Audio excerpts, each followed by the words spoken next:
네, 환영해 주셔서 감사합니다. 지난주도 조금 어렵고 어떻게 보면 조금 편하지 않는 주제였는데 오늘 역시도 조금 무거운 주제를 다루게 되었습니다. 네, 죽음에 관해서 이제는 저희가 잠깐 살펴보도록 할 텐데요. 사실 뭐 여기서 어느 누구도 죽어보지 않았기 때문에 죽음이 무엇인지 정확하게는 알지 못합니다.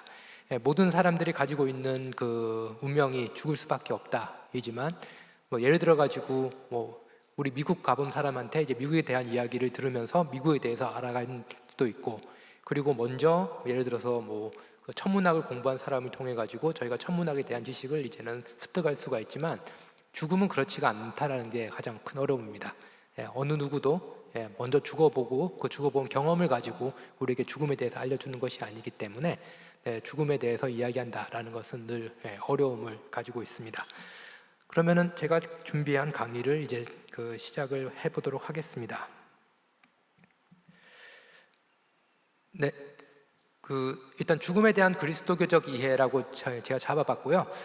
여기 적혀 있는 포스터에는 이제는 죽음 이후에 어떤 일이 일어날까에 초점이 맞춰져 있지만 사실 죽음 이후에 어떤 일이 일어날지에 대해서 잘 알기 위해서는, 특히 그리스도교적인 이해를 알기 위해서는 그리스도교적인 죽음 이해가 먼저 선행이 돼야 됩니다.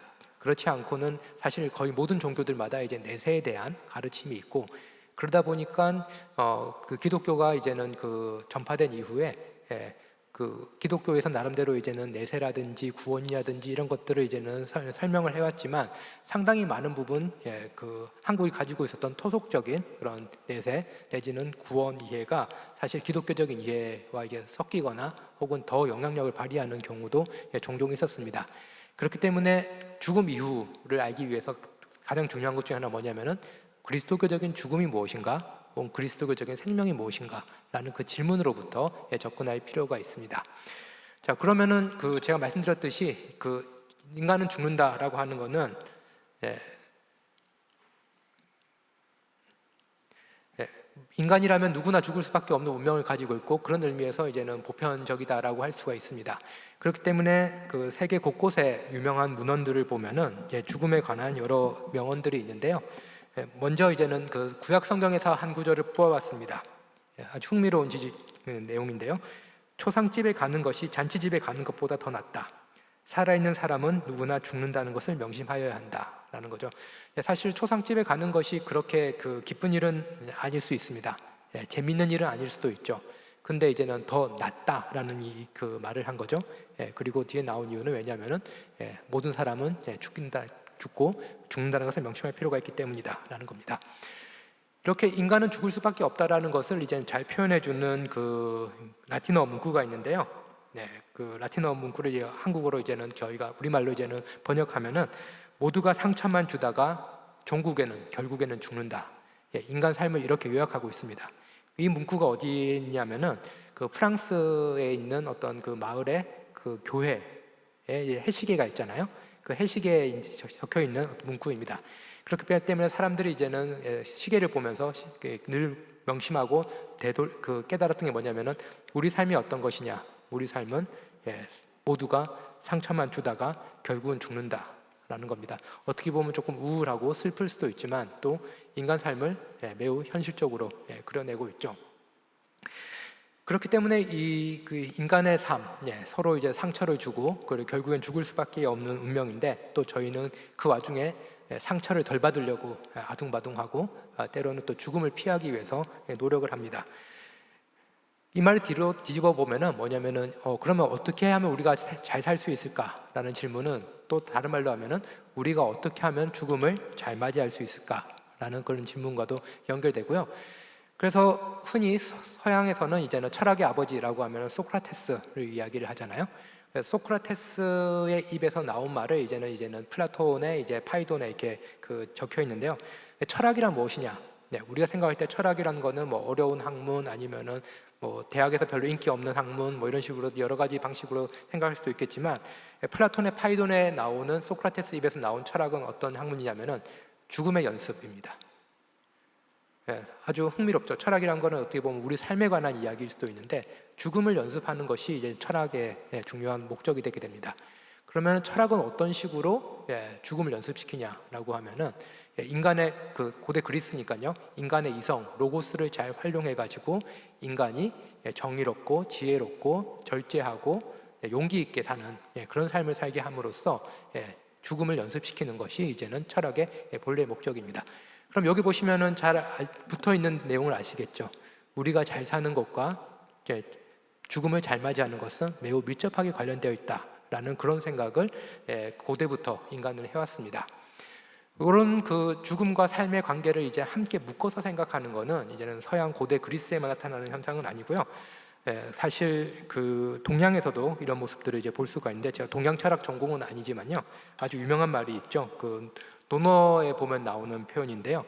공자의 제자 중에 한 명이 계속해서 그 죽음 이후, 뭐 귀신, 뭐 이런 것들에 대해서 계속 관심을 가지면서 죽음 이후에 대해서 공자에게 질문하니까 공자가 답한 내용입니다.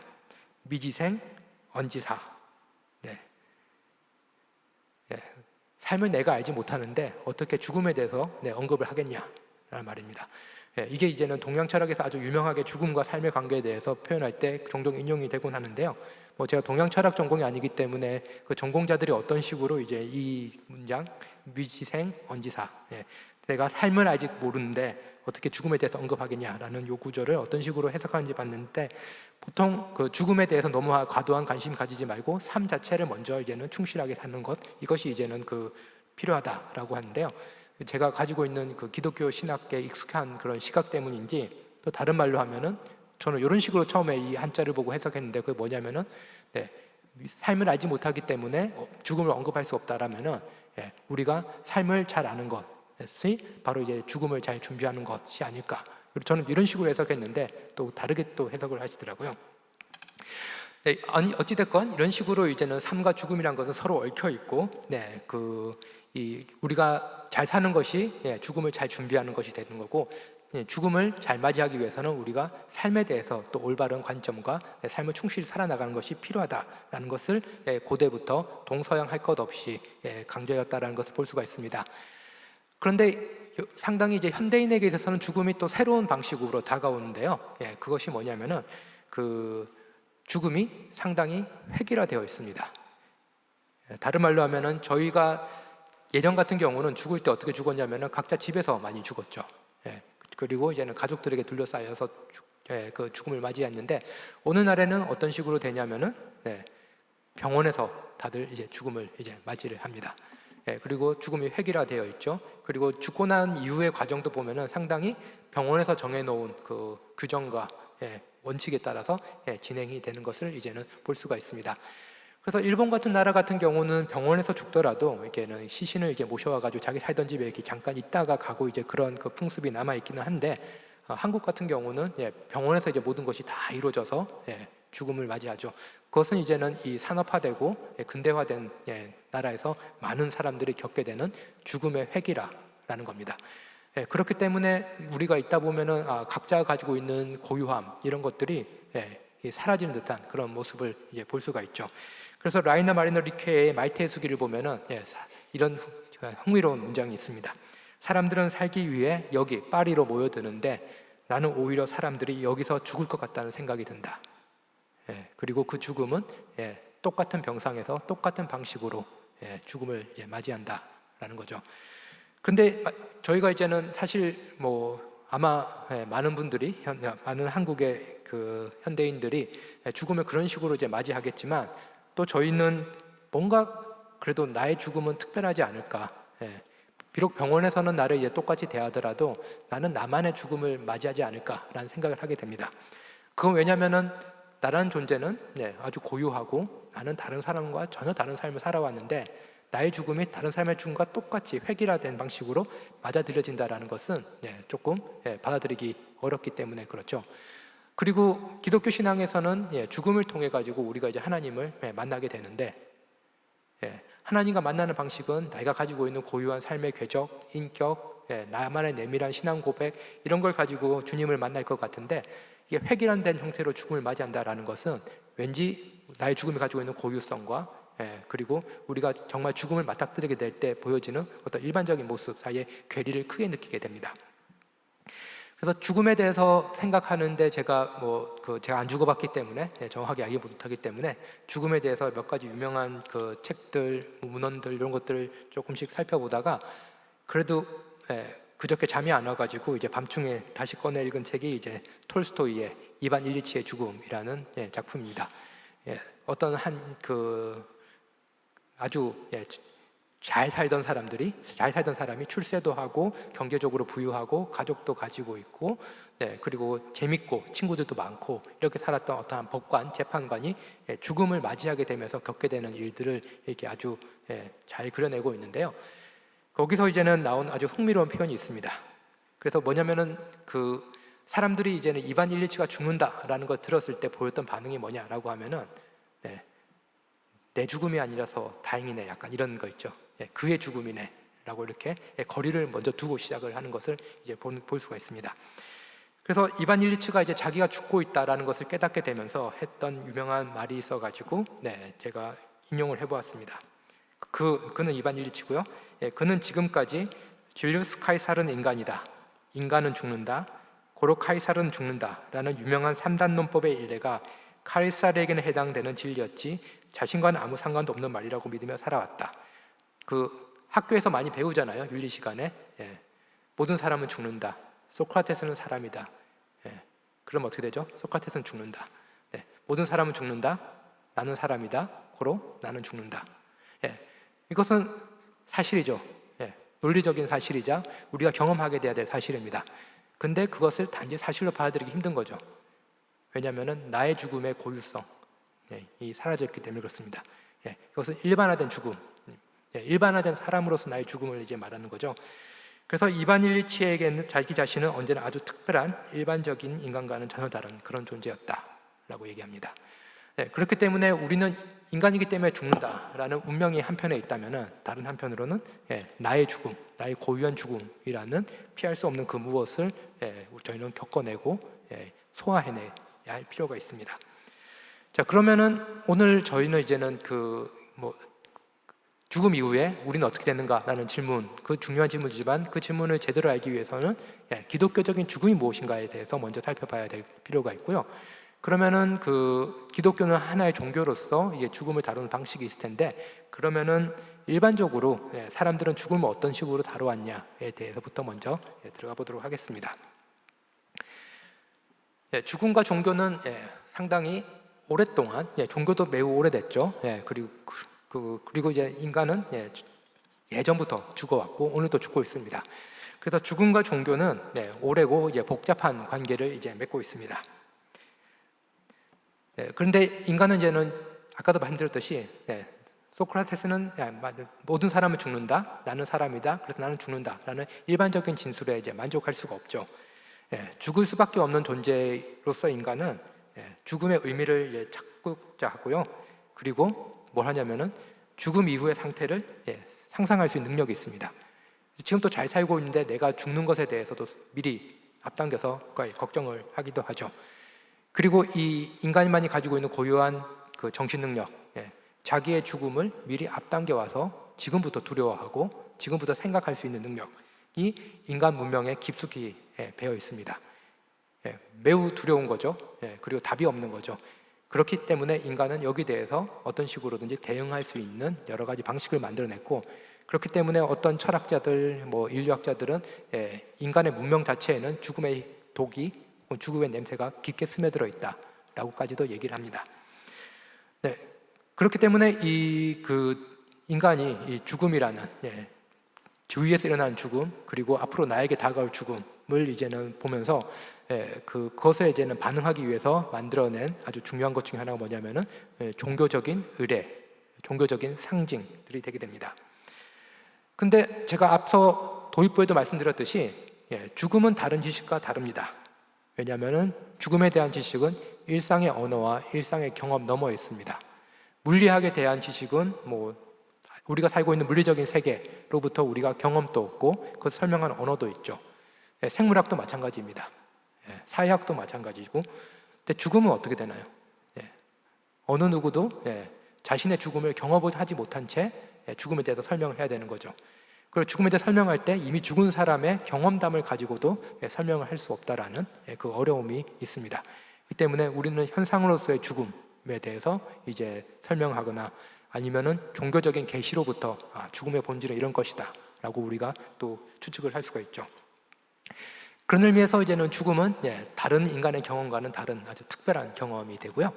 그래서 유대인 철학자인 에마누엘 레비라스가 했던 아주 그 죽음에 대한 여러 멋있는 정의가 있는데 그 중에 하나를 소개하면 죽음은 주소를 남기지 않는 떠남입니다. 떠남이지만 어디로부터 왔는지 주소가 있으면 거기에 대해서 반성도 할 수 있고 찾아갈 수도 있고 답장도 할 수 있지만 죽음은 주소를 남기지 않는 떠남이라는 의미에서 떠난 돌아오지 못하는 회귀하지 못하는 그런 독특한 특징이 있다라고 할 수 있습니다. 그래서 이제 고대부터 인류는 종교를 통해서 종교의 신화라든지 아니면 예전 어떤 예식들을 통해 가지고 죽음을 이해하고 대면하게 하는 어떤 문화적인 상징 체계를 형성을 해왔고요. 그래서 어느 종교에나 보시면은 그 죽음에 대한 어떤 설명, 신화 이런 것도 있고 또 대부분의 문명에서 사람이 죽으면은 어떻게 하냐면은 종교인이 가가지고 그 장례를 집전을 하는 것을 이제는 볼 수가 있습니다. 그래서 오늘날은 의학과 과학이 발달되어 있죠. 그래서 이 세계를 설명하는데 이제 과학의 역할이 상당히 중요하고 인간의 삶과 죽음을 설명하는 데도 있어서도 의학이 매우 중요한 역할을 하죠. 죽었다고 누가 이제는 그 결정을 내리나요? 목사님이 내리나요? 아니잖아요. 그 의사 선생님이 내리시는 거죠. 그렇기 때문에 이 죽음이라는 것을 설명하고 받아들이는데 의학의 역할이 상당히 중요한데 또 병원 가보면 꼭 있는 게 뭐냐면은 병원 원목이 계시잖아요. 그리고 이제는 큰 병원 가면은 이제는 다 있잖아요. 모든 종교별로. 이게 뭐냐면은 아직까지 의학과 과학이 그 발달한 세계에서도 종교는 이 죽음의 문제를 다룬 데서 매우 중요한 그리고 필수 불가결한 그런 역할을 담당을 하고 있다라고 할 수 있을 것 같습니다. 그래서 제가 몇 가지 이제 그림을 이제 가져왔는데 먼저 하나를 보여드리도록 하겠습니다. 그래서 이 고대에서 이제는 죽음이란 것은 너무나도 신비롭잖아요. 인간으로 설명하기가 힘들잖아요. 그렇기 때문에 죽음을 설명하기 위해서 신화적인 설명을 가지고 왔는데요. 그래서 그리스 신화에서 그 죽음을 뜻하는 타나토스는 그 보시면은 부모님이 누구냐 하면 닉스, 밤과 에레보스, 흑암입니다. 밤과 흑암의 그 부모님으로 둔 아들인데 쌍둥이 형제가 있는데 쌍둥이 형제는 히포노스, 잠입니다. 그래서 어찌됐건 이게 해가 저물고 고대 사회니까 당연히 전기가 없으니까 해가 저물고 어두워지면은 인간은 활동이 줄어들게 되고 잠에 빠져들죠.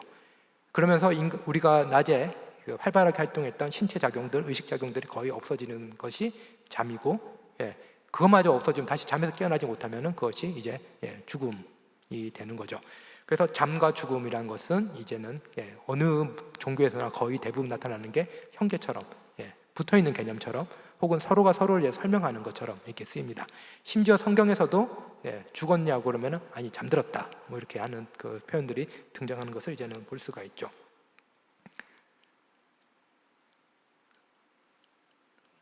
근데 이제는 이 죽음이란 것은 인간만이 고유하게 자신의 죽음을 이제 미리 앞당겨서 생각하고 준비할 수 있죠.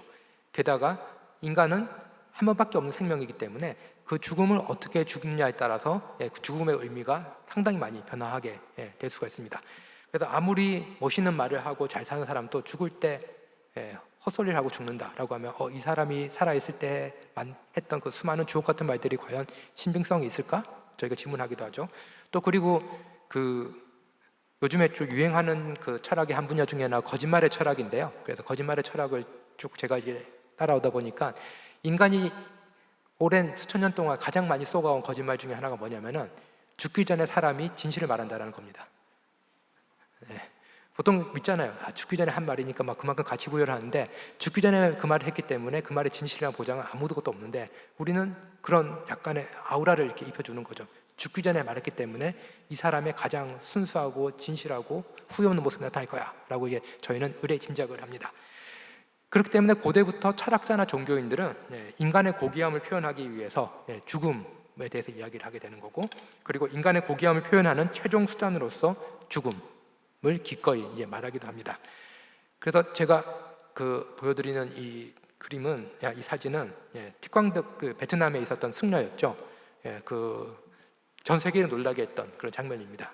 그 당시에 이제 베트남에 이제는 카톨릭 정권이 들어섰었고 불교에 대한 탄압도 있었지만 또 이제는 그 상당히 정권이 폭력적이기 때문에 그것을 알리기 위해서 티광덕 스님이 이렇게 스스로 이제 제자들에게 휘발유를 붓고 몸에 이제 불을 질렀는데, 이 장면이 놀라웠던 거는 이제 그 여러 가지 그 주변 이야기는 있지만 짧게 얘기하면은 자기는 절대 넘어지지 않겠다라고 얘기를 하셨고, 어떤 비명이나 신음, 고통스러운 표정 없이 그대로 이렇게 그 자기 몸에 불이 타서 죽을 때까지 이렇게 꼿꼿하게 계셨고요.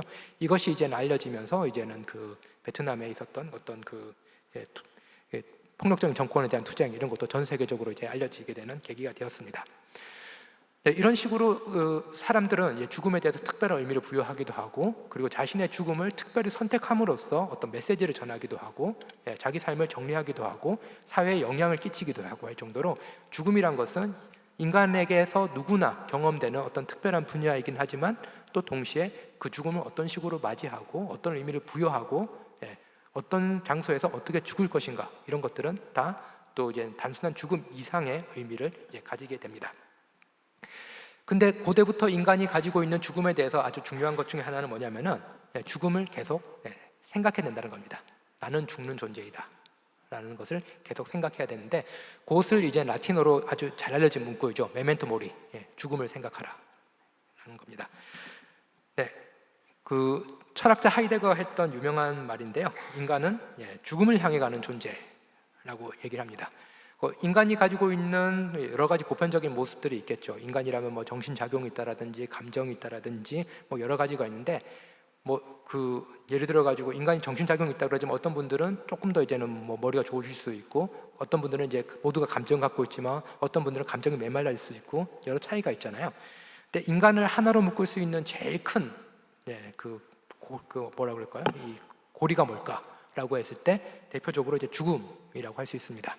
그래서 하이데거 같은 경우가 이 유명한 말을 했는데요, 인간은 죽음을 향해 가는 존재입니다. 근데 죽음을 향해 가는 존재라는 게 그냥 일반적인 그런 그 생물학적인 서술인 것 같지만, 문제는 뭐냐면은 인간은 죽음을 향해 가고 있기 때문에 내가 하루를 더 살았다라는 거는 내가 죽음에 하루 더 가까이 왔다라는 거죠. 내가 1년을 더 살았다라는 거는 나의 죽음에 1년을 더 가까이 갔다는 말이 됩니다. 근데 이제 이 자기는 죽음을 향해 가고 있는데 죽음 뒤에 뭐가 있을까? 나는 어떻게 죽을까? 죽을 때 어떤 고통이 있을까? 내가 죽고 난 이후 어떤 변화가 있을까? 이런 것에 대한 무지는 우리에게 두려움을 줍니다. 그렇기 때문에 하이데거 같은 경우는 인간이 죽음을 향해 가고 있다라는 말은 뒤집어서 얘기하면 인간은 항상 두려움을 가지고 있는 존재, 의식하든 의식하지 못하든 두려움을 가지고 이 세상 살아갑니다. 그리고 인간이라면 누구나 죽을 수밖에 없기 때문에 인간은 죽음을 향해 가고 있기 때문에 인간은 염려, 두려움을 기본 정서로 가지고 있죠. 그 결과 인간은 땡땡땡땡을 합니다. 그 땡땡땡땡이 뭘까요?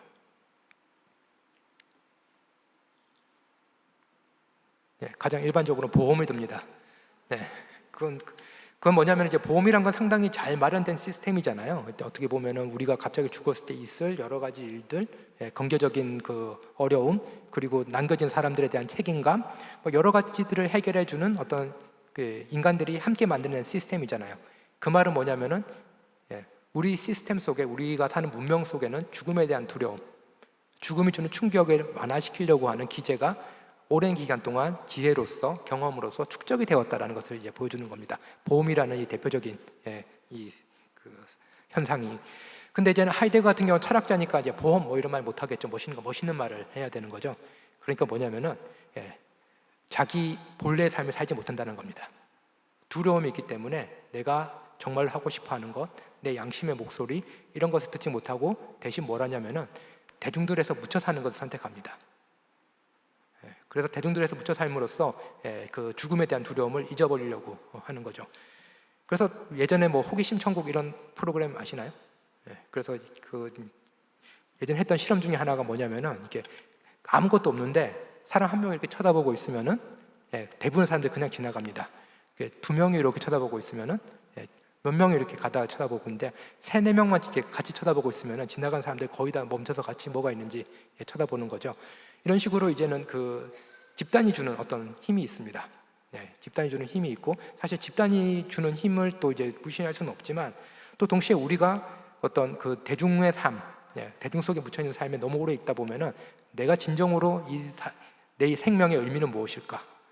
내 양심은 이렇게 하라 그러는데, 그 다른 사람들 다 딴 데를 보고 있으면은 거기를 안 볼 수 없는 그런 압박감을 느끼면서 저희는 살아가는 거죠. 근데 그 하이데거는 이런 대중적인 삶의 현상을 크게 3가지로 이제는 설명을 했는데, 그게 엄청 대단한 거냐? 별로 대단한 거 아닙니다. 뭐냐면은 잡담. 괜히 시간 때우기 위해서 잡담하는 거죠. 옆집에 이 숟가락이 몇 개더라 뭐 이런 거 가지고 이제는 서로 이제 시간 때우기도 하고, 호기심. 어떤 그 삶의 호기심은 이제 뭐 과학 발달이라는 건 상당히 중요한 거지만, 그게 아니라 괜히 다른 사람의 삶에 이제 관심을 가지고, 연예인들은 오늘은 또 뭐 어떤 그 추문이 있나 이런 것에 대해서 이제 관심을 가지고 그러면서 이제는 살아가는 거죠. 그리고 애매모호함, 나의 삶의 방향, 내가 어떻게 살아야 될지 결정하지 않고 애매모호한 태도를 이제 계속 취하는 그런 모습들이 이제 보입니다. 그래서 상당히 흥미로운 게, 이제 하이데거는 인간이 죽을 수밖에 없는 존재이고, 그것이 인간에게 두려움을 계속해서 만들어내고, 인간은 그 두려움을 회피하기 위해 가지고 대중적인 삶을 사는데, 그것이 이제는 계속해서 잡담하고 호기심을 보이고 애매모호하고 뭐 이런 식으로 살아간다는 거죠. 그런 의미에서 우리가 일상 속에서 살아가는 상당히 많은 모습들이 이 우리의 죽음과 연결되어 있다라고도 할 수 있습니다. 근데 이제 죽음은 생물학적이죠. 우리가 그 생물학자들마다 또 이제는 조금씩 죽음을 다르게 정의를 하는데, 어찌됐건 이런 생물학적인 기능이 이제 떨어지면, 더 이상 작동하지 않으면 이제는 저희는 죽는 거죠. 그렇지만 또 죽음은 이제 사회문화적이기도 합니다. 그래서 우리가 어느 사회, 어느 공동체에 속해 있느냐가 죽음에 대해서 다른 태도를 이제 보이게 합니다. 그래서 어느 종교 공동체에 속해 있느냐는 사실 죽음에 있어서 우리가 어떤 질문을 던지고 어떤 답을 하는지에 있어서도 꽤 중요한 결정적인 영향을 끼칩니다. 그러니까 그 기독교에서는 이렇게 그 죽음을 맞이하라고 가르치진 않죠.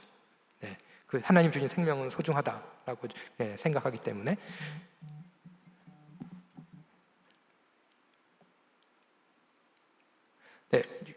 한동안 이제는 그 인터넷에 많이 돌았던 이 사진 중에 하나인데, 가나 지역에서 만들어 놓은 관입니다. 가나 지역에서 관을 이렇게 만들어 놨죠. 보시면은 그 우리 문화에서는 이제 상녀라는 그런 그 독특하게 이게 관 실어 나르는 어떤 그런 가마를 꾸미는 거 있는데, 그 죽음에 대해서 이제는 생각하는 방식이 다르다 보니까 관도 상당히 개성 있고 재미있게 비행기 모양으로, 동물 모양으로 만들기도 하고, 유튜브에서 이제는 그 가나의 이제는 그 장례식 춤 상당히 유명하거든요. 그것도 한동안 유행으로 이제 돌기도 했습니다. 그래서 그 우리 문화에서는 그 아이고 아이고라고 이제는 그 통곡하는 것이 이제는 그 망자를 보내는 예의라고 생각한다면은, 또 이 문화에 따라서는 또 이렇게 개성 있게 특별하게 이렇게 관을 이렇게 만들어 주는 것도 이 그 망자의 죽음을 기억하는 또 방식 중에 하나가 됩니다.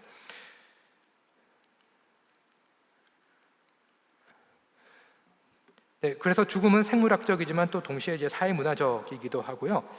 그렇기 때문에 이 그 인간은 그 기억의 능력이 있기 때문에 앞으로 있을 죽음을 앞당겨서 상상하는 것도 인간의 능력 중에 하나이지만, 또 동시에 인간이 가지고 있는 중요한 능력 중에 하나는 내가 죽는다라는 존재라는 것을 계속해서 기억을 하는 겁니다. 그래서 그 내가 죽는다라는 것은 뭐냐, 죽음이라는 건 뭐냐라고 하면은 종교적으로 신과 인간을 구별하는 중요한 그 표지가 됩니다. 뭐 예를 들어 가지고 고대 그리스 신화에 보면은 여러 신들이 나오죠. 뭐 제우스도 나오고 헤라도 나오고, 보면은 그 제우스는 전형적인 이 그 중년 남성의 모습을 하고 있죠. 딴 데 가서는 엄청 파워풀하게 하는, 엄청 힘 있고 권력 있는 것이 하지만 와이프한테 계속 헤라한테 이게 그 눈치 보면서 권력을 행사하고 있는 뭐 이런 식으로 인간 사회의 어떤 모습을 이렇게 잘 투영을 해서 보여주는데, 그러면 고대 그리스의 신과 고대 그리스인들의 차이는 뭐냐?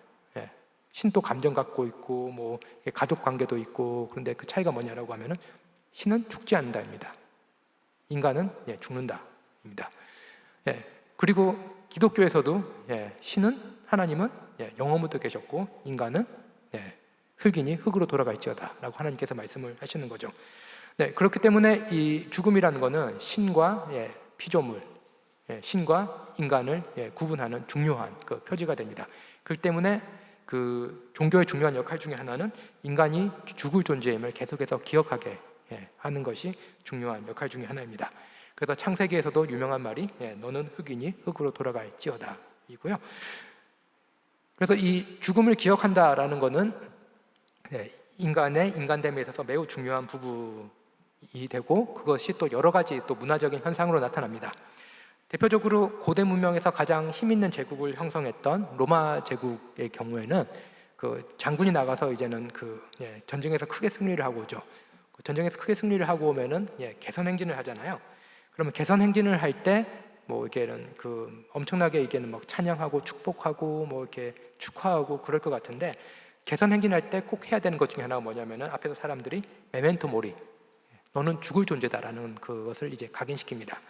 그래서 로마 시대 때 사용되었던 메멘토 모리 그 문구를 제가 잠깐 읽어드리도록 하겠습니다.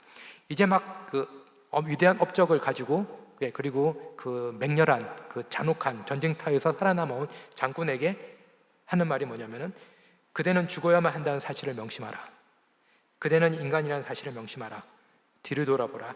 그대 역시 인간에 지나지 않은 사실을 기억하라. 입니다. 어떻게 보면은 그 되게 재뿌리는 것 같고 이게 그 업적을 평가절하하는 것 같지만 사실 이것이 인간됨의 아주 중요한 부분임을 기억하라라는 거죠. 이것을 잃어버린 순간 언제 교만에 빠질지 모르고 언제 이 많은 업적들이 다 물거품처럼 사라질지 모른다는 거죠. 그래서 죽음을 기억하라라는 것을 그 삶의 가장 피크 같은 순간, 가장 정점인 같은 순간에 이것을 이야기를 합니다. 그래서 죽음을 기억하라라는 것은 이제 서구 문명에서 매우 중요한 그런 그 경구처럼 사용되고 있고요. 그래서 죽음을 기억하라라는 것을 가지고 다양한 예술 작품들이 만들어지게 됩니다. 그 음악으로도 만들어지기도 하고 이제 회화로도 만들어지기도 하는데요.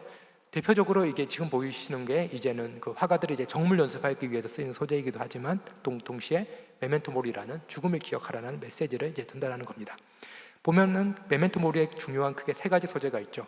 하나는 정중앙의 해골입니다. 인간이 죽을 수밖에 없는 존재라는 것을 이제 보여주는 거죠. 그리고 해골 양쪽으로 한쪽에는 꽃이 있죠. 꽃은 화사하게 피지만 그 화사함이 영원히 가지 않습니다. 꽃은 언젠가 시들어 말라 비틀어지게 수밖에 없죠.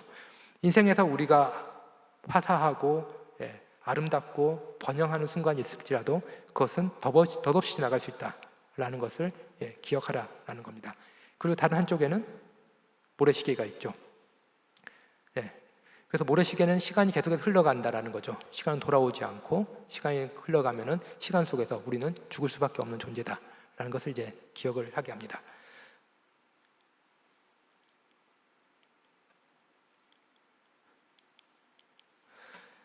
여기 보시면은 그 또 이제는 이 메멘토 모리라는 주제가 또 이제는 여러 회화 기법과 이제 함께 엮여서 함께 혼합돼서 나오는 것을 볼 수가 있는데요. 여러분들 보시기에 제일 우측에 보면은 초대받지 않는 이 잔치상에 초대받지 않는 그 불청객이 있죠. 죽음입니다. 근데 보면은 이제는 이게 거의 혼인 잔치 같아 보이는 그런 그 뱅퀴 테이블 잔치상인데 보시면은 그 제일 가운데 있는 아주 놀라고 있는 그 여인이 있죠. 자주색 옷을 입은 그 해골을 보고 놀랍니다. 인생에 어떻게 보면 가장 행복하고 풍요로운 때 그 해골이 찾아온 거죠. 그리고 그 옆에 있는 조금 나이가 있어 보이는 여인이 뭘 하냐면은 그 해골을 바라보라고 손가락으로 가리키고 있죠. 또 죽음을 기억해야 되는 순간이다라고 하고 있습니다. 그렇게 보면은 이제 해골 반대편으로는 이 남자들이 이제 놀라고 있는 표정이 있는데 해골 바로 밑으로 보면은 파란색 옷 입은 여인이 뭘 하냐면은 가슴에 손을 대고 있죠. 나냐라는 거죠. 이것은 사실 카라바조가 그린 이제는 예수님이 마태를 부르는 장면을 약간 패러디한 그런 작품이기도 한데 그 죽음이 찾아왔을 때 사실 내가 너무나도 젊고 이제 막 결혼하고 인생에 장밋빛 미래가 있을 것 같은 그 신부는 사실상 이게 자기 죽음이라고 인정하고 싶어 하진 않겠죠. 그러니까 옆에 있는 조금 나이 든 부인 여자가 이거 쳐다보라라고 이제 손가락을 가리키고 있죠. 또 동시에 우리는 나에게 찾아오지 않은 죽음이지만 그것이 언제나도 나에게 찾아올 수 있는 죽음이기 때문에 죽음이 나를 찾아왔냐라고 이렇게 보여주고 이게 놀라고 있는 모습을 또 이제는 그 여인을 통해서 보여주고 있습니다. 이런 식으로 그 다양한 방식으로 우리는 죽을 수밖에 없는 존재다라는 것을 계속해서 기억하고 상기하는 것, 이것이 우리의 인간됨에 있어서 중요한 방식 중에 하나라는 것, 또 동시에 이것은 또 우리의 문명 속에 깊게 스며든 어떤 코드와 같다라고도 할 수가 있겠습니다. 그럼 이런 식으로 이제는 그 고대부터 죽음이란 것이 이제는 그 중요한 주제였고, 또 이제는 죽음에 대해서 생각하는 것이 인간으로서 마땅히 해야 될 바이고 죽음을 준비하는 삶으로서 또 중요한 자세라는 것을 알았지만, 그러면 기독교는 어떤 식으로 죽음을 이해해왔나? 라는 그 질문으로 이제 넘어가 보도록 하겠습니다. 그 기독교적인 죽음 이해라는 제목으로 이제는 조금 살펴보게 되는데요. 성경을 보시면은 죽음이 처음 언급되는 건 언제냐라고 하면은 선악과와 연관되어서 언급이 처음 됩니다. 그래서 하나님께서 모든 것을 다 먹어도 되지만 선악과만 먹지 마라 라고 아담과 하와에게 말씀하시고, 그걸 먹으면 너희가 죽을 것이다 라고 하면서 처음으로 이제는 선악과가 언급되어서 이제 그 죽음이 등장을 합니다. 그리고 이제는 요한계시록에 가면은 이제는 이제 그 죽음이 극복돼 눈물도 죽음도 슬픔도 울부짖음도 없을 그 상태가 이제 또 이제 표현도 되기는 하지만, 어찌됐건 선악과가 제일 처음입니다. 근데 이제 놀라운 건 뭐냐면은 그 뱀이 와가지고 그 선악과 먹어도 괜찮아 막 이렇게 하죠. 실제로 선악과 먹었더니 죽었나요? 안 죽었습니다. 그래서 이걸 가지고 어떻게 우리가 받아들여야 될 거냐 가지고 신학자들이 이제 여러 가지 이제 고민에 빠졌는데, 그 하나님이 죽을 것이다. 근데 이제 성경에 보면 하나님은 거짓말하지 않으실 분이잖아요. 근데 선악과를 먹었는데 안 죽었잖아요. 그럼 최소한 저희가 알 수 있는 건 뭐냐면은 성경에서는 육체적인 죽음과는 다른 차원, 더 심층적인 차원에서의 죽음을 이야기하고 있다라는 것을 알 수가 있습니다. 그것을 이제는 그 우리가 흔히 생각한 육체적인 죽음과 구분하기 위해서 근원적인 죽음, 아니면은 철학자들은 존재론적인 죽음 이렇게도 설명하는데요. 그건 뭐냐면은 생명의 근원이신 하나님으로부터 떨어져 나온 것, 혹은 하나님으로부터 등을 돌린 것이 근원적인 죽음입니다. 그러니까 하나님이 생명의 근원이기 때문에 하나님으로부터 떨어져 나온 것이 되고요. 그것이 이제는 존재론적인 죽음 혹은 근원적인 죽음이고, 그 생명 근원으로 떨어져 나왔기 때문에 우리가 맞이하게 되는 게 뭐냐면은 육체적인 죽음이 되게 됩니다. 그런 의미에서 아직까지 육체적으로 살아있지만 우리는 죽은 존재로서 살아갈 수가 있다라는 게 이제는 성경이 전해준 중요한 메시지이고, 이것이 인간 삶을 살아가는데 아주 중요한 또 통찰과 깊이를 더해줬습니다.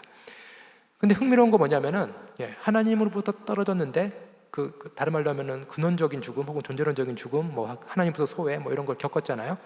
그리고 잘 살아있네라고 할 수 있었는데, 그 다음 찾아온 놀라운 게 뭐냐면은 이것이 이 타인에 대한, 타자에 대한 폭력으로 드러나게 됩니다. 우선 하나님에 대해서도 거짓말을 하기도 하고, 그리고 하나님이 만들어주신 그 배필에 대해서 비난하는 말도 하기도 하고, 보면은 이제는 폭력, 남탓, 짜증 이런 거 많이 나잖아요. 그리고 이제 대표적으로 삐짐 이런 것도 이제 나타나기 시작하고. 근데 이제는 그 하나님부터, 생명의 근원부터 멀어졌을 때 단순히 죽는 존재 되는 것이 아니라 우리는 타인과 혹은 이 창조 세계와 바로 관계를 맺을 수 있는 능력 자체를 잃어버리게 됩니다. 그래서 이 하나님으로부터 멀어졌기 때문에 나타난 그 죽음이 대표적으로 드러나죠. 그게 뭐냐면은 최초의 육체적인 죽음은 아담과 하와가 아니라 그 아들인 아벨에게서 찾아옵니다. 그 때문에 하나님부터 떨어진 그 근원적인 죽음의 결과로 육체적인 죽음이 아벨에게 나타나고, 그 이후에 아담과 하와도 이제는 죽게 되는데요. 이렇게 그 상당히 이제 비극적이죠. 하나님으로부터 떨어져 나온 어떤 그런 소외, 근원적인 죽음을 경험하자마자 인류의 4분의 1이 몰살당합니다. 당시에 4명밖에 없었기 때문에 한 명이 죽은 거는 인류의 4분의 1이 사라지게 되는 그 엄청난 그 폭력이 일어나게 되고요. 그렇기 때문에 이제 하나님께서는 이제는 가인을 이제 보호하시는 그런 조치를 취하시는 것을 이제는 볼 수가 있습니다.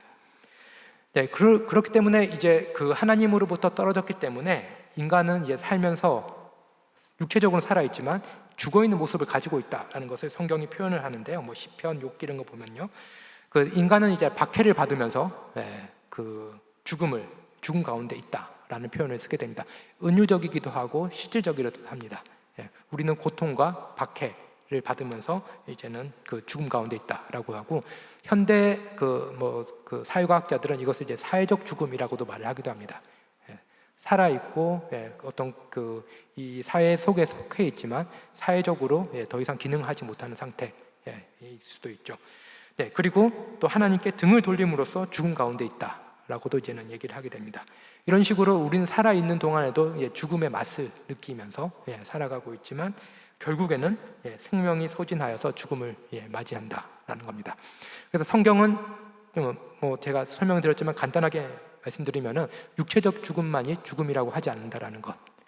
더 근원적으로 하나님으로부터 떨어져 나온 것이 죽음이고, 그 죽음의 결과 우리는 육체적인 죽음도 하게 되지만 또 동시에 우리는 타인의 생명을 위협할 수 있는 폭력적인 존재.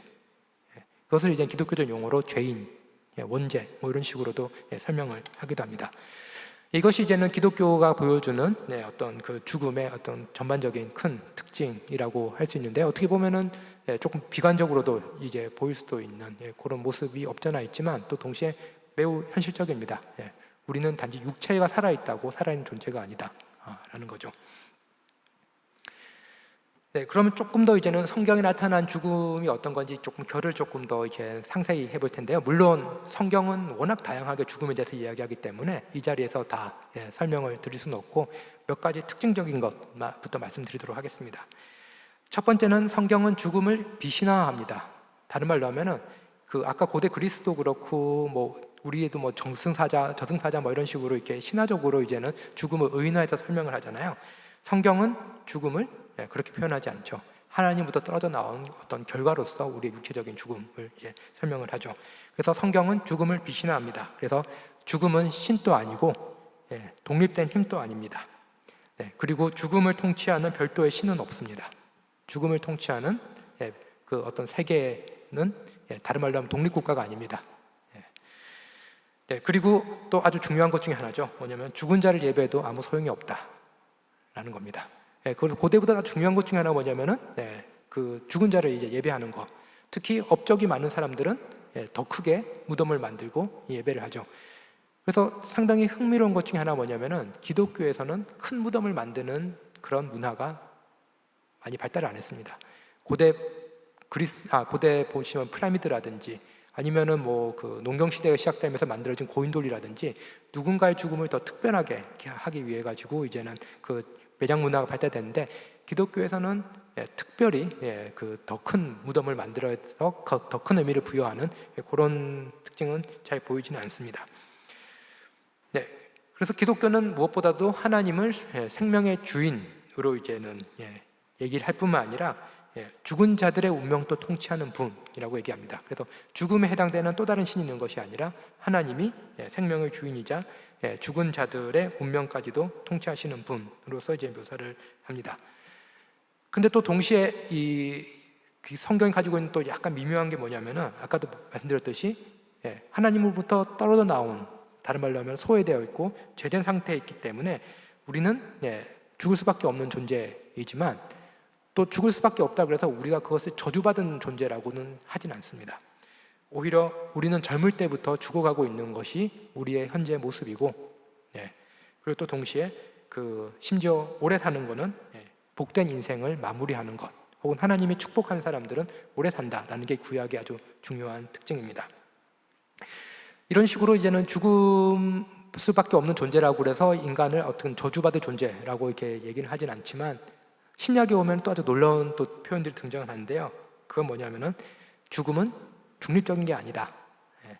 단순히 우리가 숨이 다한다고 맞이하는 게 아니라 죽음은 저주받은 것. 그래서 하나님이 싫어하시는 것. 그리고 고린도전서 15장 26절을 보면은 하나님의 마지막 원수로까지 이제 묘사가 되게 됩니다. 그러면 하나님의 마지막 원수가 죽음이라면은 어떻게 될까요? 하나님이 그냥 인간 죽도록 내버려두시는 게 아니라 그 죽음의 문제를 직접 해결하시기로 하신, 다른 말로 하면 죽음으로부터 승리를 거두시는 분이라는 거고요. 그것이 이제 예수 그리스도의 십자가 부활을 통해서 드러나게 됩니다. 네, 그래서 죽음과 생명의 의미는 우리가 일반적으로 관찰하고 그리고 이제는 그 연구한다고 얻어지는 것이 아니라 죽음과 생명의 의미는 그리스도를 통해서 변화를 하게 됩니다. 그래서 이전과는 전혀 없던 생명과 죽음에 대한 이해, 생명과 죽음의 관계에 대한 이해가 예수 그리스도를 통해서 이제 얻어지게 되는 게 성경에 나타난 죽음의 특징입니다. 제가 몇 가지를 이제 대표적으로 뽑아봤는데 상당히 서로 충돌하는 것도 같아 보이는 것도 있습니다. 뭐냐면은 그냥 죽음은 자연적인 거고 잘 사다 죽는 게 하나님의 뜻이야라고 말했다가 죽음은 하나님의 원수야라고까지도 얘기를 하는 거거든요. 그렇기 때문에 성경에서 어느 부분을 우리가 가장 집중해서 보느냐에 따라서 서로 다른 입장이 나올 수가 있습니다. 근데 이제 기독교는 아무래도 예수 그리스도의 십자가 부활이 하나님께서 인류를 다루기로 한 가장 결정적인 사건이자 하나님이 누구신지를 보여주시는 거기 때문에 이 십자가 부활이라는 렌즈를 통해 가지고 삶과 죽음의 궁극적인 의미를 밝혀보는 것이 기독교다라고 할 수 있겠습니다. 그러면은 그 예수 그리스도께서 오셔가지고 그 일어난 변화가 뭐냐라고 하면은 인간은 죽는다 해서 죽음은 죽는다로 바뀝니다. 상당히 큰 변화이죠. 이때까지는 보면은 인간은 다 죽는다, 그래서 잘 죽는 게 중요하다 이런 식으로 해왔다면은 이제는 나오는 거 뭐냐면은 죽음 자체가 이제 더 이상 인간에게 폭력적인 파괴적인 영향력을 행사할 수 없게 됐다라는 게 예수 그리스도가 오셔서 우리에게 주신 놀라운 변화입니다. 구약부터 나타나는 중요한 메시지 중에 하나는 어떤 형태의 죽음이든 그것이 뭐 사회적인 죽음이든 생물학적인 죽음이든 존재론적인 죽음이든 어떤 형태의 죽음이든지 그것을 극복하려면은 하나님과 생명의 관계를 맺어야 된다. 왜냐하면 하나님의 생명의 근원이기 때문에 하나님과 바른 관계를 맺어야지 어떤 형태의 죽음이든 그 죽음의 문제들이 이제 해결될 수 있다라고 얘기합니다. 그래서 그 시편 같은 경우 대표적으로 나온 게 뭐냐면은 사망의 몰락에서 인간을 구원하기 위해서는 뭐가 필요하냐면은 하나님의 말씀과 예언과 지혜가 필요하다라는 겁니다. 그래서 우리가 살면서 어떤 그 죽음의 영향으로 우리가 가지고 있는 어떤 폭력적인 성향들, 그런 것들, 아니면 공동체를 깨려고 그러는 그런 성향들, 이런 것들로부터 우리가 벗어나려면은 하나님의 말씀, 예언, 지혜 이런 것들이 필요하다라는 거죠. 그런데 그것보다 더 이제 근원적으로 신약에 와서 드러난 건 뭐냐면은 예수께서 다른 말로 하면 죽을 수 없는 하나님께서 죽을 수밖에 없는 인간이 되심으로써 죽음을 다 죽으셨고, 그리고 그 인간이라면은 죽음으로 끝나는데 그게 아니라 부활하심으로써 죽음을 이겼다라는 거죠. 그래서 이제 부활 신앙이 이제 등장을 하게 됩니다. 그래서 부활 신앙의 핵심에는 크게 두 가지가 있습니다. 그 뭐냐면은 하나님의 창조주 되심, 그리고 예수 그리스도가 부활하셨다라는 겁니다. 여기 두 개가 왜 연결되냐라고 하면요, 그 구약을 보면은 이제 부활한다라는 말이 직접적으로 나오지는 않거든요. 그런데 이제 부활 신앙이 이제는 그 유대교 내에서 등장하는 그걸 보면은 언제 등장하냐라고 하면은 그냥 너 부활할 거야라는 게 아니라 그 네가 순교하더라 죽음하더라도 걱정하지 마라고 얘기하면서 그 이유는 뭐냐라고 하면은 세상을 무로부터 만드신 하나님이 너를 죽음에서 일으키지 못하겠느냐 라는 구절이 나옵니다. 이게 이제는 그 부활 신앙을 만드는데 아주 중요한 그 신학적 전제가 됩니다. 하나님은 무로부터 우리를 만드신 분이셨다면은 하나님은 죽음으로부터도 우리를 일으키실 수 있는 능력이 있는 분이다라는 겁니다. 이 세상에서 어느 누가 죽음에서 돌아왔냐라고 물어보면은 사실 없죠. 그렇지만 무로부터 세상을 만드신 하나님이라면은 죽음으로부터 인간을 다시 살리실 힘이 있다라는 게 아주 중요한 그 신학적인 전제입니다. 그러면은 그거 실제로 뭐 말은 그렇더라도 실제로 일어날 수 있어? 뭐 이렇게 물어볼 수도 있죠. 그런데 예수 그리스도께서 바울이 한 말은 뭐냐면은 부활의 첫 열매, 모든 죽은 자들 가운데서 가장 먼저 이게 부활하신 분으로 이게 묘사가 설명이 되고 있죠. 근데 그게 그냥 그 바울이 만들어낸 이론이 아니라 그 역사적인 사실이다라는 것. 하나님께서 그러실 수 있는 능력이 있고 실제로 역사 속에서 일어났다라고 하는 게 부활 신앙의 중요한 두 핵심. 물론 여러 기둥이 있지만 가장 중요한 두 기둥이다라고 할 수가 있을 것 같습니다. 그래서 가끔씩 이제는 질문이 들어오고 많은 분들이 이제는 생각하는 것 중에 하나가 예수님이 이제 나사로 살렸거나 보면 성경에 죽었다 다시 살아난 사람들 얘기 있잖아요. 그게 이제는 나사로도 예수님이 살아계실 때 죽었잖아요. 예수님이 살리시잖아요. 그러면은 바울이 그거를 부활의 첫 열매라고 예수님을 말할 필요는 없잖아요. 그럼 나사로가 그 이전에 있으니까, 다른 말로 하면 나사로는 흔히 말하는 의미에서의 부활은 아닙니다. 예수 그리스도가 부활의 첫 열매이기 때문에 그렇습니다. 네, 그래서 부활신앙이 있기 때문에 우리는 죽음이 끝이 아니라, 죽음은 하나님의 적이고 하나님은 죽음을 원수로까지 여기시고 그것을 해결하시기 위해서 직접 인간이 되셔서 돌아가시고 그것을 부활하심으로써 죽음의 승리를 하셨다라는 거죠. 그래서 그 기독교는 죽음의 고통이나 두려움을 단지 내세에 대한 희망이 아니라 아무것도 하나님의 신실하심을 취소할 수 없다라는 확신으로 극복을 합니다. 이게 기독교가 가지고 있는 특별한 겁니다. 인간이라면 가지고 있는 근원적인 내세에 대한 두려움, 그 위로를 받고 싶어 하죠. 그렇기 때문에 종교는 내세에 대한 그런 그 교리들을 이제 만들어 왔다. 이런 식으로 계속해서 종교를 비판해 왔고 기독교 역시 그런 비판을 받아왔습니다. 물론 우리 역시도 내세에 대한 그 두려움, 죽음에 대한 두려움을 내세에 대한 신앙으로 극복을 하긴 하지만 그 내세에 대한 신앙 자체가 죽음에 대한 두려움을 극복시키는 게 아니라 예수 그리스도 안에서 나타난 하나님의 사랑으로부터 어떤 것도 우리를 끊을 수 없다라는 것, 이것이 기독교인들이 가지는 희망의 근거가 됩니다. 이게 포인트의 차이가 있습니다. 그렇기 때문에 제가 그 강의 초반에 말씀드렸듯이 그리스도인은 죽어서 어떻게 될까요? 라는 질문에 답하기 위해서 제일 중요한 거는 그리스도인은 죽음을 어떻게 보는가, 성경은 죽음을 어떤 식으로 이해하는가 라는 이 근원적인 질문으로 돌아오지 않고는 계속해서 우리가 그 위로받고 싶어하는 마음, 두려움을 회피하고 싶어하는 욕구, 이걸 가지고 계속해서 우리의 내세 신앙을 이제 만들어갈 위험이 있게 됩니다. 가장 중요한 거는 하나님은 전능하신 분이시고 예수 그리스도께서 부활하셨고 그것 통해서 그 보여주신 하나님의 능력은 하나님의 신실하심이 우리가 희망을 가져야 될 근거라는 겁니다. 별것 아닌 것 같지만 이 포인트의 차이가 매우 중요합니다. 왜냐하면 기독교는 죽음과 생명을 대조시키는 종교이지 죽음 이전의 삶과 죽음 이후의 삶을 대조시키는 종교가 아닙니다. 이 포인트가 차이가 없어지면, 왜냐하면 예수님께서도 하나님 나라는 이미 이 땅에 이르렀다라고 말씀하셨거든요. 그렇기 때문에 우리의 대조는 생명과 죽음이고 생명의 주인이신 하나님께서 죽음을 극복하셨다라는 생명과 죽음의 대조로부터 시작을 해야 되는 거지, 고통 많은 이 세상과 고통 없어질 천국, 이것을 대조시키는 것은 다른 종교의 내세관과 큰 차이가 없습니다. 혹은 더 나빠질 위험도 있게 됩니다.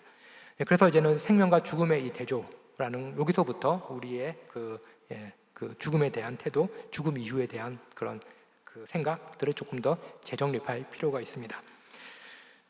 그래서 강조되는 것이 단지 인간이 죽는 게 아니라 하나님께서 죽음 문제를 해결하셨다. 죽음의 죽음이라는 이 포인트로 전환이 기독교 신앙에서 매우 중요하고 쉽지는 않습니다.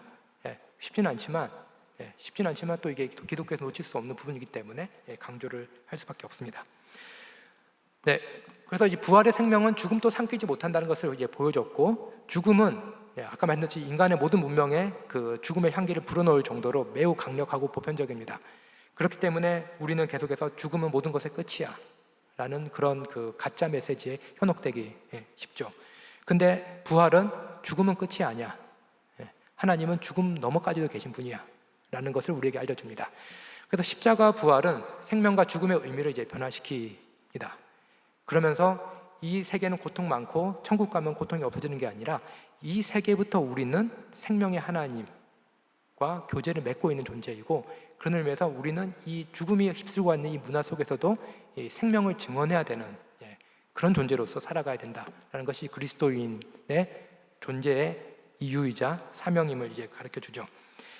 그래서 그 바울이 아주 유명한 말을 하죠. 뭐냐면 아담의 불순종의 결과가 죽음이라면은 예수 그리스도의 순종의 결과가 생명이다 라고 얘기하면서 이전과는 다른 새로운 시대가 예수 그리스도의 십자가 부활과 함께 시작이 되었다 라고 이제는 바울이 얘기를 합니다.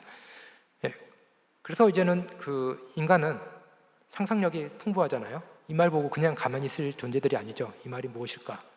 이 말을 또 어떻게든 더 멋있게 설명할 수 없을까 막 고민을 하는 거죠. 예. 근데 예수님이 돌아가신 곳이 어디인지 아시죠? 예루살렘, 골고다고, 골고다는 해골이란 뜻입니다. 네. 그래서 옛날부터 있었던 전설 중에 하나가 뭐냐면은 골고다가 원래 아담이 죽었던 곳이다. 해골이 있다라는 거죠.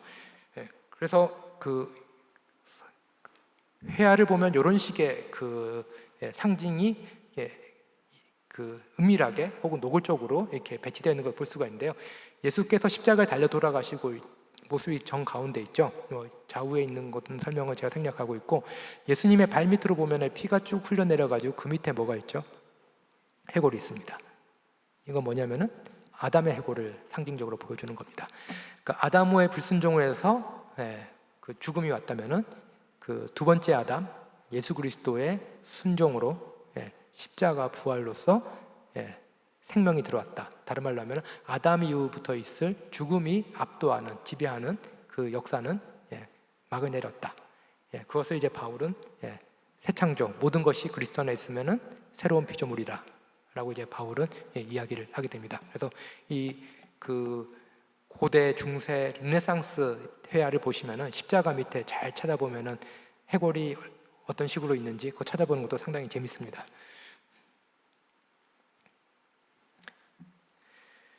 네, 그래서 그럼에도 불구하고 예수 그리스도께서 우리를 위해서 돌아가시고 그리고 그 죽음이 극복되었다고 하지만 여전히 우리는 죽습니다.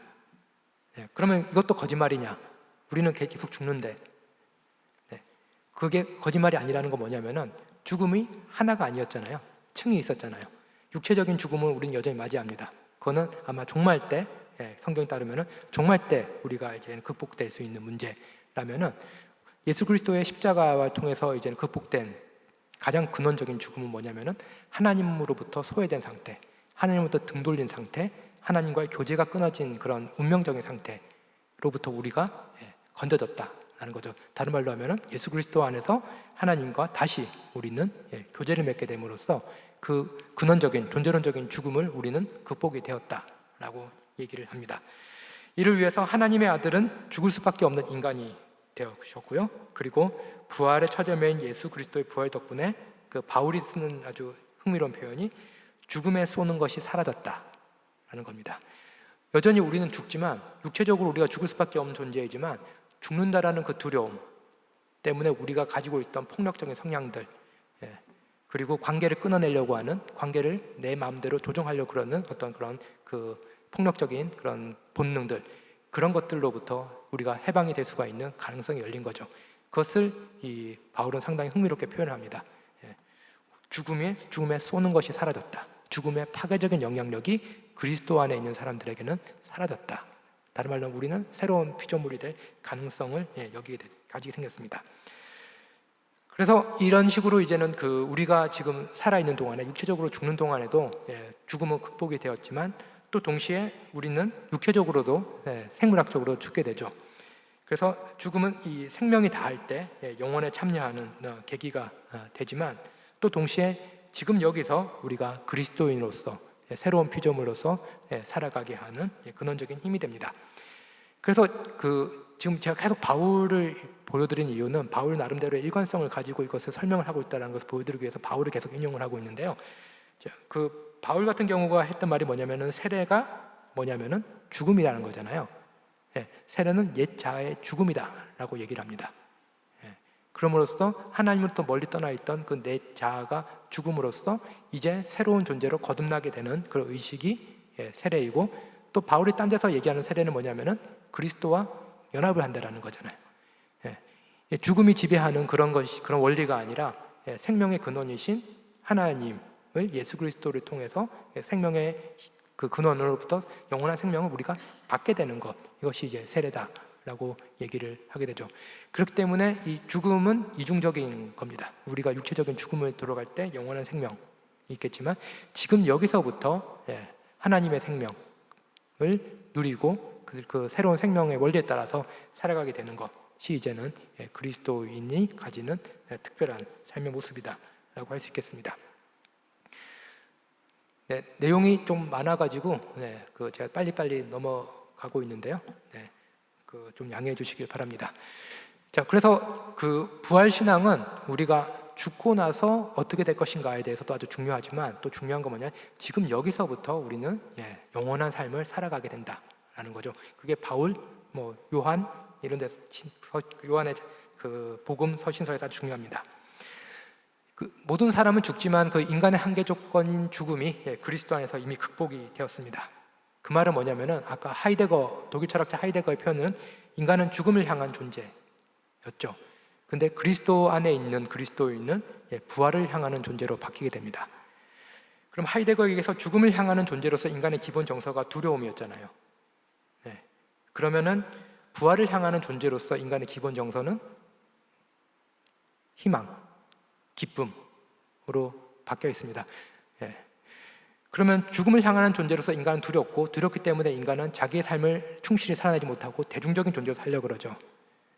그러면 부활을 향하는 존재로서 인간은 희망을 가지고 기쁨과 감사를 가지고 산다면은 대중적인 삶 대신에 우리는 그럼 대중의 반대면 개인적인 삶인 것 같잖아요. 그게 아니라 공동체적인 존재가 됩니다.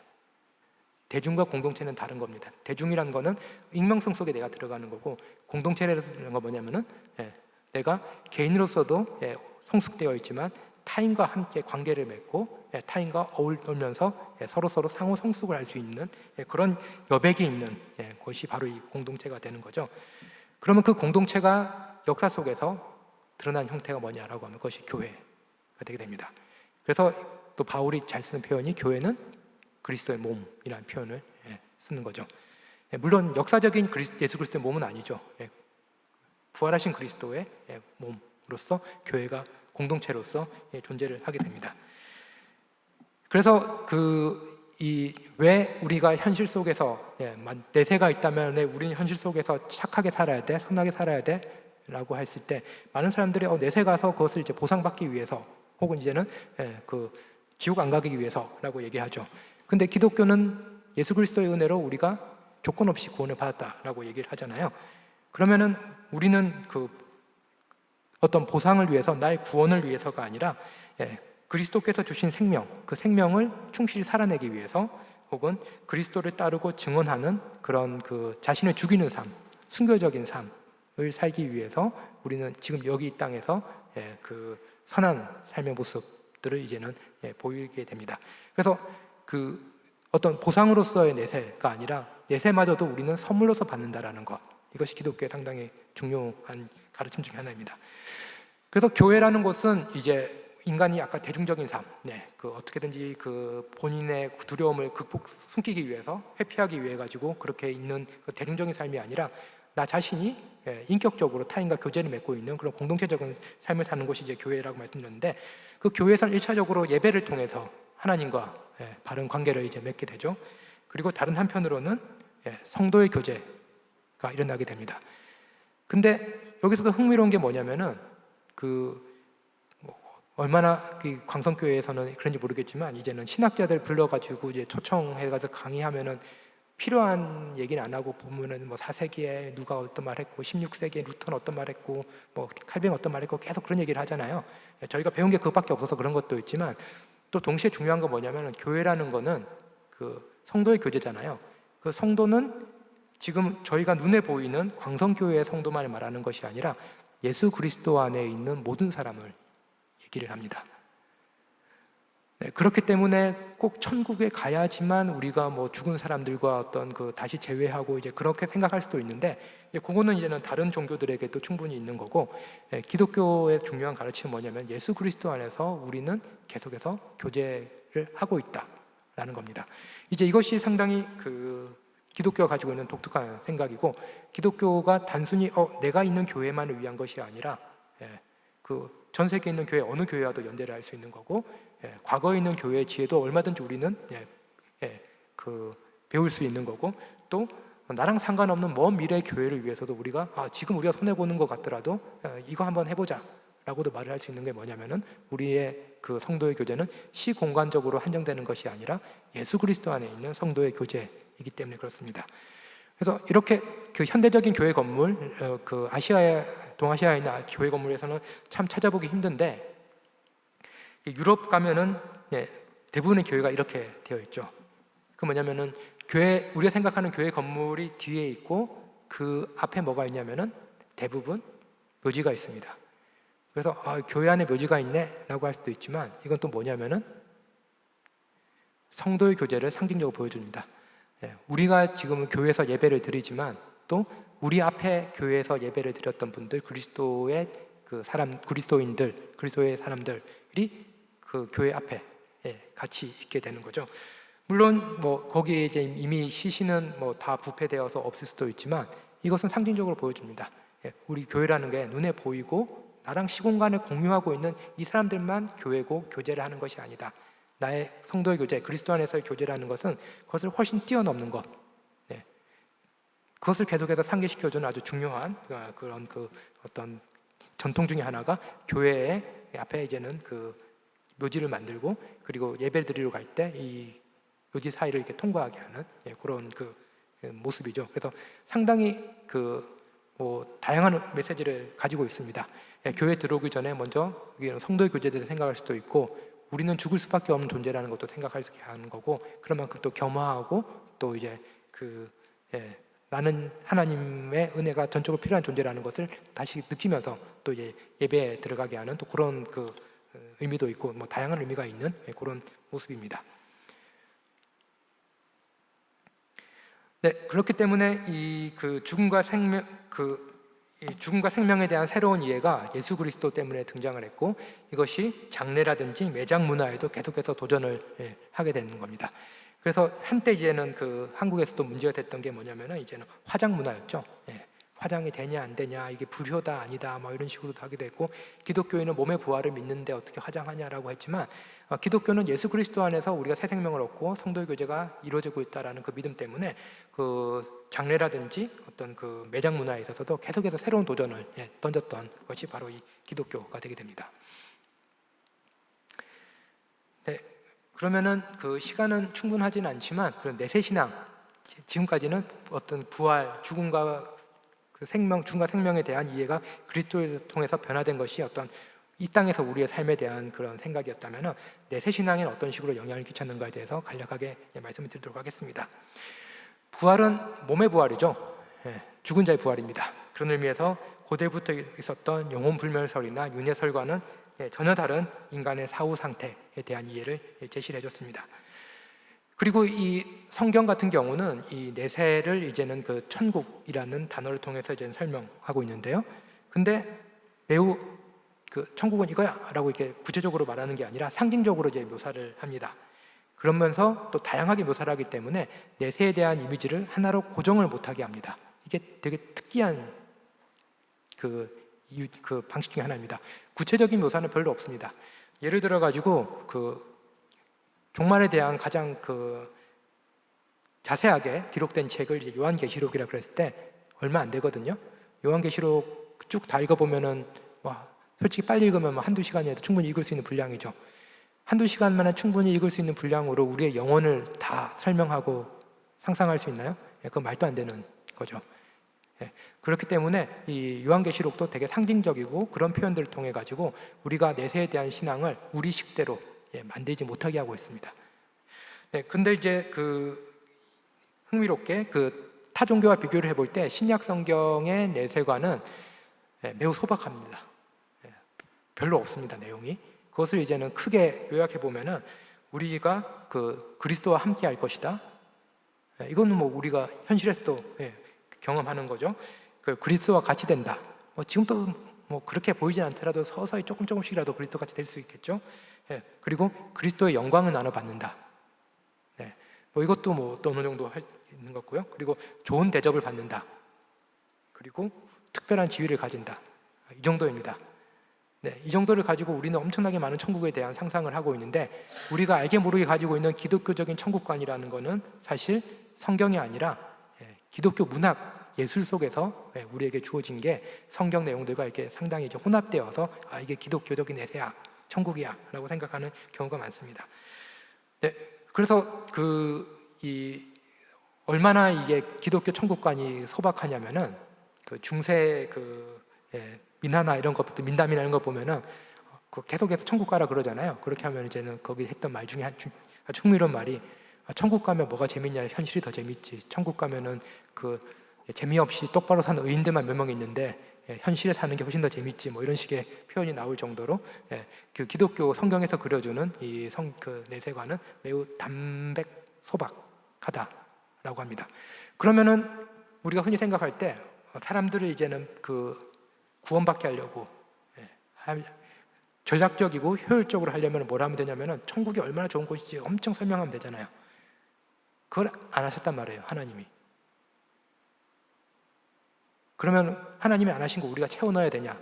그거는 제가 잘 모르겠습니다만 더 좋은 거는 하나님의 방식을 우리가 최소한 따르는 게 가장 좋은 거다라고 볼 수가 있습니다. 대신 성경에서 그 강조하는 거는 뭐냐면은 천국에서 가장 궁극적인 상태 혹은 이제는 인간으로서 최종적인 목적이 뭐냐라고 하면은 하나님의 얼굴을 보고 안식을 즐기는 것이라고 얘기를 합니다. 예를 들어서 가장 좋은 것이 있으면은 그 가장 좋은 것을 이제 보는 것이 가장 행복한 상태가 되는 거죠. 그래서 성경에서 계속 나오는 게 하나님의 얼굴을 본다. 그리고 뭐 구원을 하나님께서 나에게 얼굴을 비추신다. 이런 식으로 이제 계속해서 표현이 되는 겁니다. 그래서 그 기독교 종말론에서 가장 정점에 있는 것은 우리가 영원히 하나님의 얼굴을 보고 향유하는 것이죠. 근데 하나님의 얼굴을 보고 향유하는 것 그게 별것 아닌 것 같지만 하나님의 친구라고까지 불렸던 모세마저도 하나님의 얼굴은 볼 수가 없었습니다. 하나님의 얼굴을 하나님을 보는 자는 죽는다라는 것이 성경의 기본 가르침이었죠. 그 죽음이라는 것이 하나님과 인간을 가로막는 차이를 보여준 대표적인 지표였다면 하나님을 보고도 죽지 않을 뿐만 아니라 그것을 향유한다라는 것은 우리가 인간으로서 가졌던 필요적인 조건들을 넘어선 새로운 존재가 되었다라는 것을 가장 아름답고 충만한 형태로 이제 보여주는 것입니다. 그래서 성경이 말하는 최고의 보상, 우리가 이 땅에서 열심히 살아가지고 갔는데 아주 큰 집이 있고 뭐 음식이 엄청 많고 뭐 이렇게 해주면 좋겠지만 성경은 창세기부터 계속 얘기하는 것은 가장 좋은 보상은 우리의 생명의 근원이신 하나님 자신이다라고 얘기를 합니다.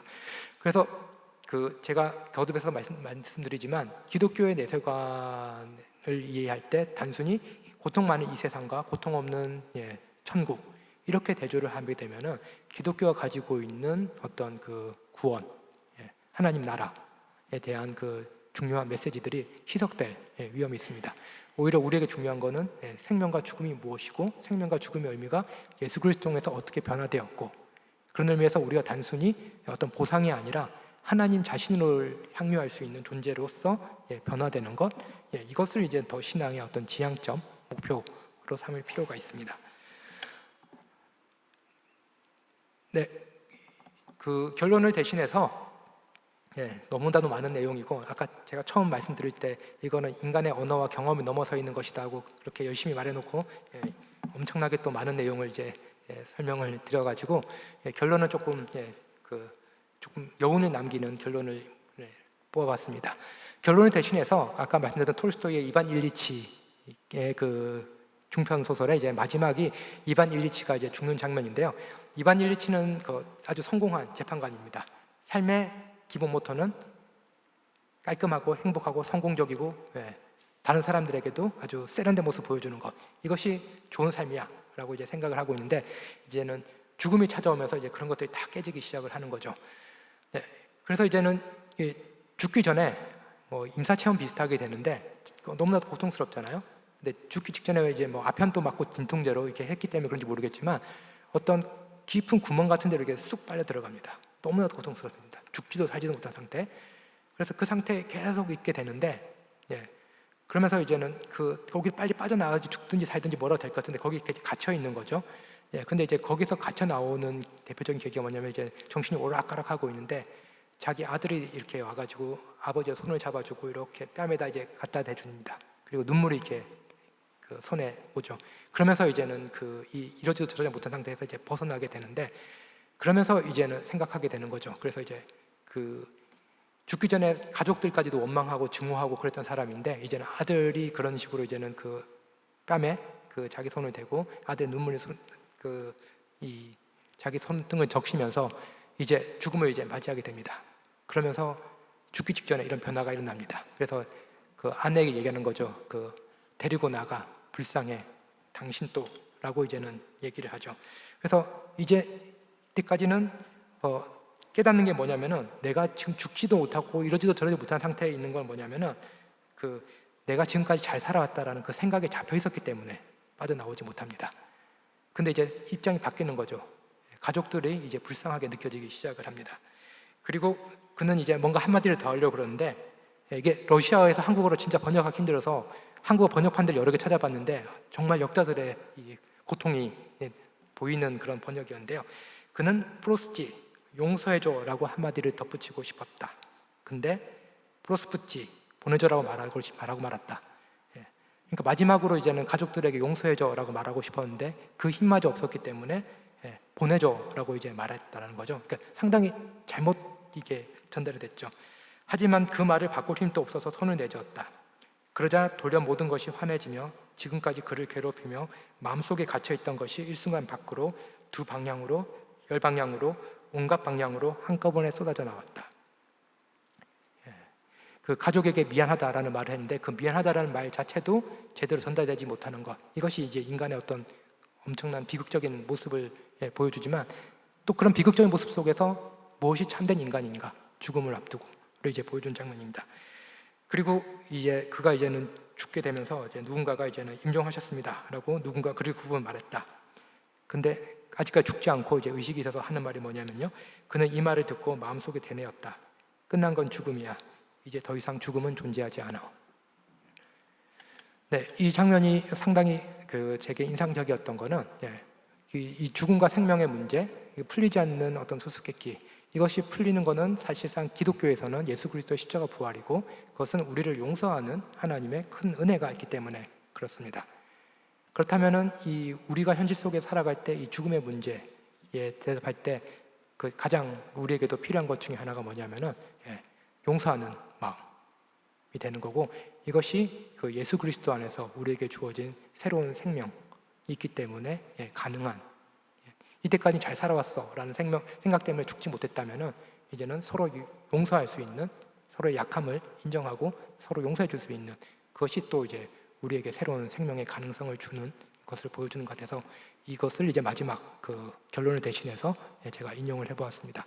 네, 제가 준비한 거는 여기까지였고요. 네, 오늘 또 긴 강의 들어줘서 감사합니다.